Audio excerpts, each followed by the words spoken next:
నమస్తే, నేను మీ శివకృష్ణ బోరాడ. ఈ మధ్య కాలంలో చాలా మంది చెప్పే మాట, ఫోన్ వచ్చిన తర్వాత మనుషుల మధ్య సంబంధాలు పూర్తిగా విచ్ఛిన్నం అవుతున్నాయి. అలానే పిల్లలు పెద్దలు అందరూ కూడా దీనికి బానిసలై పూర్తిగా చెడిపోతున్నారని చెప్పి చాలా మంది చెప్తున్నారు. కానీ ఇందులో యథార్థం కొంతవరకు ఉన్నప్పటికీ కూడాను మనం ఒక్కసారి అర్థం చేసుకోవాల్సిన విషయం ఏంటంటే, మనిషిని చాలా ఉన్నతంగా ఎదగడానికి కావాల్సినటువంటి సమస్త జ్ఞానం కూడా ఫోన్లోనే దాగి ఉంది.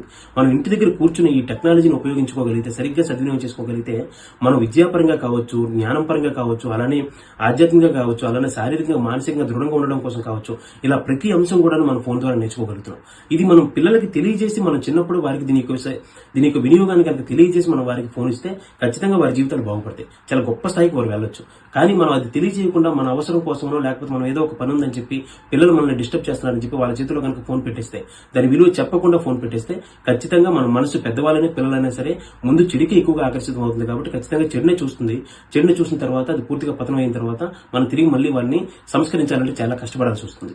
సో దయచేసి మళ్ళీ చెప్తున్నాను, ఫోన్ ఇప్పుడు కూడా స్వతహాగా చెడ్డది కాదు. ఫోన్ చాలా చాలా చాలా గొప్ప వస్తువు. ఈ ప్రపంచంలో అత్యంత గొప్ప వస్తువుల్లో ఫోన్ ఒకటి. కానీ దాన్ని ఎలా వాడాలో మనం తెలియజేస్తూ మనం ముందు ఆచరించాలి. మనం ఆచరించి వారికి తెలియజేస్తే ఖచ్చితంగా వారికి మంచి సన్మార్గం నడిపించడానికి ఫోన్ చాలా ఉపయోగపడుతుంది. ధన్యవాదాలు.